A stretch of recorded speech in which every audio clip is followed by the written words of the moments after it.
أعوذ بالله من الشيطان الرجيم بسم الله الرحمن الرحيم أشهد أن لا إله إلا الله وأشهد أن محمدا عبده ورسوله الحمد لله رب العالمين والصلاة والسلام على رسولنا محمد وعلى آله وصحبه أجمعين barcha alamlarni tarbiya qiluvchi Rabbimiz Alloh subhanahu va taolaga hamd sana maqtovlarimiz suyukli payg'ambar Muhammad Mustafa sallallohu alayhi va sallamga hamdan onun ahli baytine sahabelerine ko'ngillarımızın turlarına çıkan salavat şerifeleri biz selamlarımızı işteydi. Ushbu juma kunida juma namozini olib kelgan muhtaram musulmon qardoshlarım, assalomu alaykum va rahmatullohi va barakatuh. Har birimizga degan Alloh subhanahu va taolaning salomiki, dunyo rahmati ham barakatlari bo'lsin edi. Bugun va'zimiz Allah'ın rahmetleri bilen edep turunda bulur inşallah. Mümin Müslüman başkalardan edepliliği, ahlaklılığı bilen ayrılıp dura. Edep ol, terbiyelilik, yaxşı kılıkka ие болу, özün tuta bilew, hem başkalar bilen aralaşa bilew anlata. Edep, işki baylık bulsa dağın, kişinin kılgan amellerinden körüne, edepliliği bilen edem balası, Allah-u Teala'nın başka mahluklarına ayrılıp dura. Suyukli Peygamber Muhammed Mustafa sallallahu aleyhi ve sellem işkına Allah'a itaat etip dua kılgan hem özün көркем ahlak sıfatlar bilen bize unsuragan. Ey Allah, sen benim kıyafetimni көркем ettin, kulkımda көркем edip suragan. Sahabeler edepke suyukli Peygamber Muhammed Mustafa sallallahu aleyhi ve sellem'nin көркем yaşav ravuşunu körüp öğrengenler. Enes bin Malik radıyallahu anh aytgan, men Allah'ın Resulü sallallahu aleyhi ve sellem'ge 10 yıl hizmet kıldım. Bir mertebede yemsiz söz söyleganı işitmedim. Bir koyşanda bu işni nik bula işledin dep aşılanganı görmedim degen. Çünkü yol özüne tapşırılgan işine yerine kirip ötürge tırışkan. Hem degen anlamaganın soragan. Hem degen Enes devam etip aytgan. Eğer de kadınlarının birisi meni gayipli başlasa, Peygamber sallallahu aleyhi ve sellem her vakitte dağın. Kaldırığız ana, bu hal takdirde yazılğanlığına buldu deyip aytaydı deyip söylegen. Peygamberimiz sallallahu aleyhi ve sellem mulay deyip dağın dua kılgan. Ey Allah, aşar ahlak sıfatlarından sana sığınam deyip. Allah onun duasına cevap etip, Mü'min suresinin 60. ayetini indirgen. Ad'uni astajib lakum. Meni dua qiling'iz, ham men sizga javob berarman deb Alloh taolo payg'ambar sollallohu alayhi aytgan. Hamdan shu Qur'onda indirgan, onun bilan tarbiyalagan, ham onun natijasida Qur'on onun xulqina aylangan. Payg'ambarimiz sollallohu alayhi vasallamning Qur'on tarbiya sharasi bo'lgan. Alloh taolaning elchisi sallallohu alayhi vasallam menga terbiyeni Allah o'zi berdi. Hem bu terbiye endi көркем bo'ldi deb aytgan. Agar kishi o'zin imonli deb sanayotgan, u adabli, axloqli bo'lirga tegish.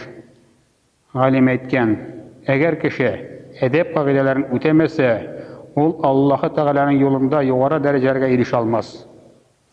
Rabbisine yoqqan bo'la olmas. Chunki haq musulmonning belgisi adab degan. Edep ol, imanlık için en zor baylığı, hazinesi. Ol kişinin o siratında Allah-u Teala'nın rahmetine hem rızalığına ilti. Tanılgan evlelerin birisi. Ustazım mene her vakit yetimlerge, fakirlerge, muhtaçlarga, ağırlarga yardım eterge, onlara hizmet eterge koşaydı. 7 yıl boyu Allah'ın mahluklarına hizmet ettim. Onlara qarata edepli bulurga tırıştım. Hem şu edep arkasında Allah Teala kalbimni açtı. Men mahluklarının Allah'a yalvarlarına yalvarılan işte başladım degen. Edepke ие bulur için ruhi terbiyet gerek. Ruhi terbiye biru her bir ota-onanın, okutuşunun, terbiyesinin izgi buruşu. Alimler edepni birinci türge bulgenler. Allah Teala'ga qarata edep. Suyukli Peygamber Muhammed Mustafa sallallahu aleyhi ve sellem'e qarata edep. Peygamber Muhammed Mustafa sallallahu aleyhi ve sellem'nin varislarına, yani alimlerge hem əvlilərə qarata ədəb. Barşa məxluqlara qarata ədəb. Allah-u Teala'ya qarata ədəbli bulğan kişi naşar, günahlı əməllərdən yıraq bula. Özünün xataların, kimçiliklərin düzəltməyə tırışa. O özünün yaxşılıqları bilan aldanmay, kişide izgi əməllər nə qədər көп bulsa da, onlar Allah'ın rəhməti, yumartılığı bilan verilgan. Allah-u Teala bergan nimetler için to'lisincha şükrana qilib bitira olmaymiz. Şuna göre Allah'a qarata ədəbli bulğan kişi öz Rabbisine her vaqtda şükrana qila, izgi əməllər qilirga tırışa. Ol Rabbisi yazgan takdirden zorlanmay. Eğer dana bir ağırlık kilse, en birinci şiratta gayipni özünde izleyecek. Belki min Rabbim Allah'a qarata edepsizlik kılganman, belki min nefisке yergenmen deb uylayacak. Alemler Rabbisine edepli bulgan kişi Allah'ın barlık nerseni kuyası iken unutmay. Davud Tay degan galimi işlegen, min 20 yıl boyu büyük galim Ebu Hanife bilen turdum. Şul vaqt içinde men bir mertebede onun kişiler arasında hem yalğız bulganda boş kiyimsiz bulganın, hem yol iterge tilese bir qaşanda ayaklarım suzup oturganını görmedim. Hem de bir vaqtdan soradım, Hazret ne için siz o'zingizgina bulgan vaqtda dag'an ayaklarını suzup oturmuşsuz dedim. O cevabında, her vaqt bütün yerde Allah-u Teala'ya qarata edep qaidalarini o'targa tirisham. Çünkü Allah meni her vaqtda ko'rib turadi dedi.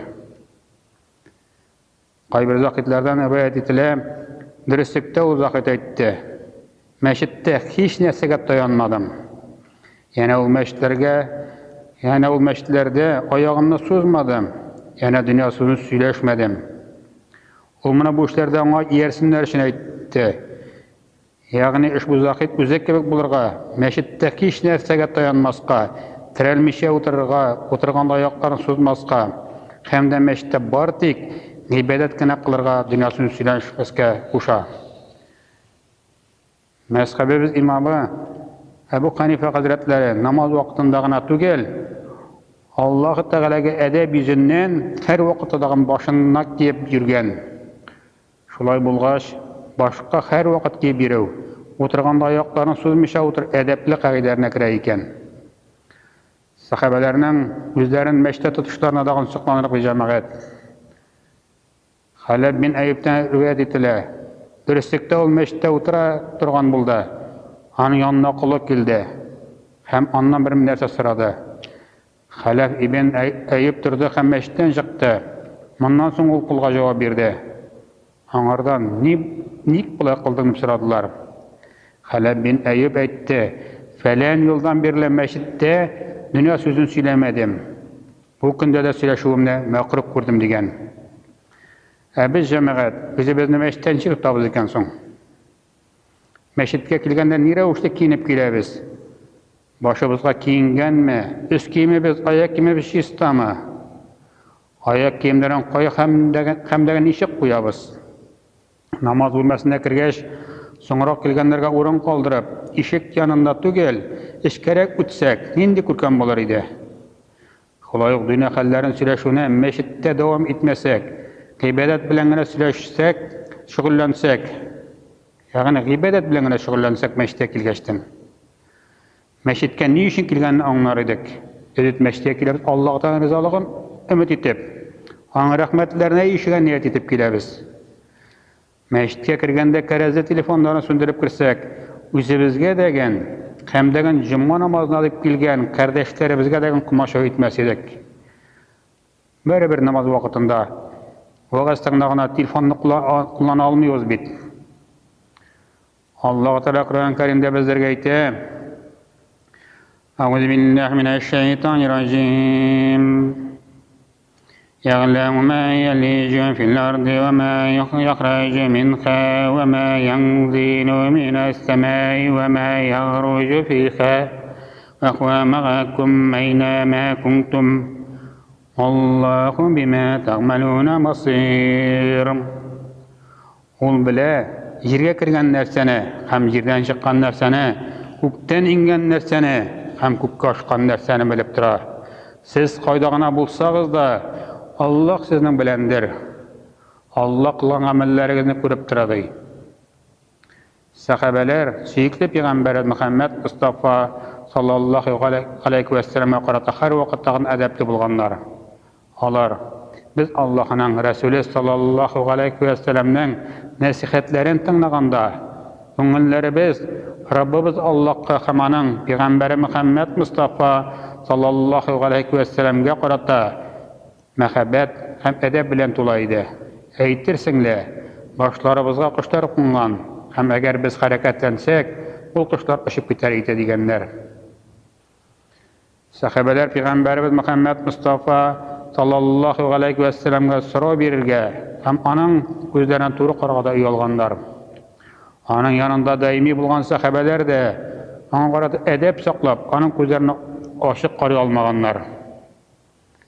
Амр ибн Гас Аллаһына разы булсын сөйләү буенча, ул узак вакыт Пәйгамбәрбез Мөхәммәд Мустафа саллаллаху алейхи ва саллям янында яшәсә дә, аны бик хөрмәт иткәнгә һәм ялганга күрә башын күтәреп, йөзенә узак вакыт карап тора алмаган.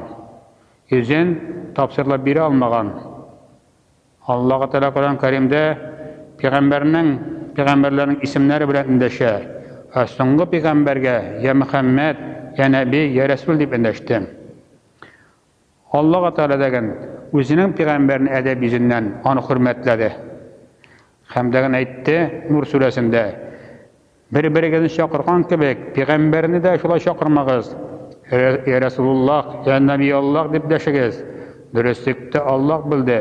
Сезләрдән рөхсәт сорамыйча, бер-берсенә яшеренеп, Рәсулуллаһ мәҗлесеннән чыгып китүчеләрне, яханда казыганда рөхсәтсез ташлап китә иделәр. Алар мунафиклардыр ди. Пәйгамбәрбез Мөхәммәд Мустафа саллаллаху алейхи ва салламның әмерләренә каршылык күрсәткән кешеләр саклансыннар. Дөньяда аларга бәла каза килүдән яки ахирәттә рәнҗетүче газап тотудан ди. Ушбу аят ингәнче кешеләр Аллаһның Рәсүле саллаллаху алейхи ва салламга я Мөхәммәд, я Абул Касим дип эндәшәләр иде. Аллаһ Тәала аның дәрәҗәсен күтәрү өчен шулай дип әйтергә тыйды. Шуннан соң кешеләр Пәйгамбәрбез Мөхәммәд Мустафа саллаллаху алейхи ва салламга я Нәби, я Рәсүл дип эндәшә башладылар. Пәйгамбәрбез Мөхәммәд Мустафа саллаллаху алейхи ва саллям әйткән: "Мөэминнең зирәклегеннән куркыгыз, чөнки ул Аллаһның нуры белән карый" дигән. Шин галимнәр безгә Аллаһ Тәаланың кануннарын җиткерәләр. Аларның тырышлыклары белән динебез көчәя һәм тарала. Алар турында хадис шәрифтә әйтелгән галимнәр пәйгамбәрләрнең варислары дип. Ягъни галимнәр пәйгамбәрләрнең эшләрен дәвам итүчеләр. Әдәп йөзеннән галимнәр чыгарган хөкемнәрне тыңлап, динебезне алар аңлатканча тотарга тиешбез. Һәм дәгән инде без аны кабул итәргә тиешбез пәйгамбәребезнең әмере буларак. Пәйгамбәрбез саллаллаху алейхи ва саллям әйткән галимнәр пәйгамбәрләрнең варислары дип, ягъни эшләре дәвам итүчеләр дип. Шулай булгачтан без ничек авырсынырга тиешбез? Әгәр кеше Аллаһ Тәгаләгә карата сөйкле пәйгамбәр Мөхәммәд Мустафа саллаллаху алейхи ва салламга һәм галимнәргә карата әдәпле булса, ул барлык мәхлукларга карата да әдәпле булырга тырышачак. Чөнки әдәплелек бер яклы гына була алмый. Раббы Аллаһ Субханаһу ва Тәгалә барча вадаган әдәпле, әхлаклы булып, рухи камиллеккә яшәргә насип әйләсә иде. Аллаһ Тәгаләнең рәхмәтләре белән барчабызга даган динебезне куәтләүдә, һәм дәгән гаиләләребезне тәрбияләүдә, һәм дәгән инде үзебезнең Аллаһ Тәгалә тарафыннан ни өчен яратылганыбызны танып яшәргә Раббыбыз Аллаһ безгә сабырлыклар, хәйрле, файдалы гыйлемнәр насип әйләсә иде. Амин.